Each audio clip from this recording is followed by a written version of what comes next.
నమస్తే అందరికీ. నేను జగదీష్ని, సైన్స్ ఫర్ బెటర్ సొసైటీ ప్రెసిడెంట్ని.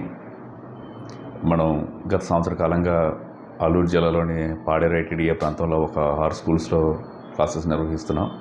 ఈ 6 స్కూల్స్ని మనం 6 నుంచి 10th వరకు టీచ్ చేస్తున్నాం.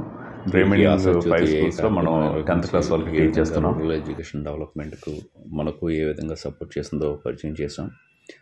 ఇక్కడ గిరిజన ప్రాంతంలో స్టూడెంట్స్కు కొన్ని భాషా సమస్యలు ఉండడం వలన వారికి ప్రతిదీ క్లియర్గా అర్థమయ్యేలా వివరిస్తున్నాం.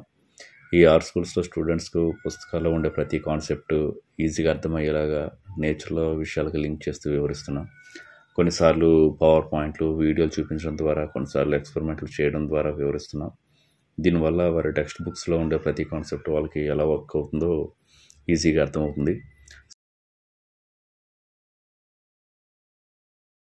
సో వారికి తెలుసుకుంటున్న విషయాల వల్ల వారికి ఇంకా బాగా తెలుసుకోవాలనే ఆసక్తి బాగా పెరుగుతుంది.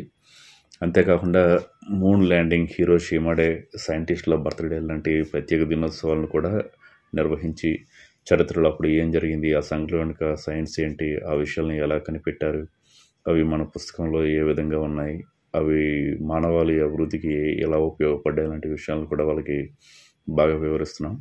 ఈ కార్యక్రమాల వల్ల ఈ స్టూడెంట్స్లో ప్రతిదీ తెలుసుకోవాలి, నేర్చుకోవాలనే ఆసక్తి పెరిగి డౌట్స్ అవి బాగా ఎక్కువగా అడుగుతున్నారు. ప్రస్తుతం వీరికి 10th క్లాస్ పబ్లిక్ ఎగ్జామ్స్లో ఉపయోగపడే విధంగా కొత్త ప్రణాళికలు కూడా తయారు చేస్తున్నాం. అదేవిధంగా ఈ స్టూడెంట్స్కు వాళ్ళు సొంతంగా నేర్చుకునేలాగా ఐఐటి మద్రాస్ ప్రొఫెసర్ శ్రీనివాస్ చక్రవర్తి గారు ఐజాక్ అసిమోవ్ రచించిన కొన్ని పుస్తకాలని తెలుగులో ట్రాన్స్లేట్ చేశారు. ఆ బుక్స్ వీరు సొంతంగా చదివేలాగా ప్రోత్సహిస్తున్నాం. ఈ కాన్సెప్ట్ అయితే ప్రస్తుతం బాగా క్లిక్ అయింది. వాళ్ళు ఆ ప్రొఫెసర్స్తో కూడా ఫోన్ కాల్స్, వీడియో కాల్స్ అవి మాట్లాడి మరిన్ని విషయాలు తెలుసుకుంటున్నారు. వీరికి సాయంత్రం కూడా స్టడీ అవర్స్లో కొన్ని ప్రత్యేక క్లాసులు నిర్వహించి వచ్చిన డౌట్స్ అవి తీరుస్తున్నాం. ఈ కార్యక్రమాలను మరిన్ని స్కూల్స్కి విస్తరించే పనిలో ఉన్నాం. ఈ స్కూల్స్లో మనం నిర్వహిస్తున్న ఈ క్లాసులు వారికి ఏ విధంగా ఉపయోగపడుతున్నాయో అక్కడున్న టీచర్స్ అండ్ స్టూడెంట్స్ ఫీడ్బ్యాక్స్ కూడా రికార్డ్ చేశాం. ఆ వీడియోస్కి సంబంధించిన లింక్స్ని డిస్క్రిప్షన్లో ఇస్తున్నాను. ఆ వీడియోస్ని కూడా మీరు చూడగలరని ఆశిస్తున్నాను. నాకు, మా స్టూడెంట్స్ అందరికీ సపోర్ట్ చేస్తున్న ఆశా జ్యోతి వారికి మా హృదయపూర్వక కృతజ్ఞతలు. Thank you.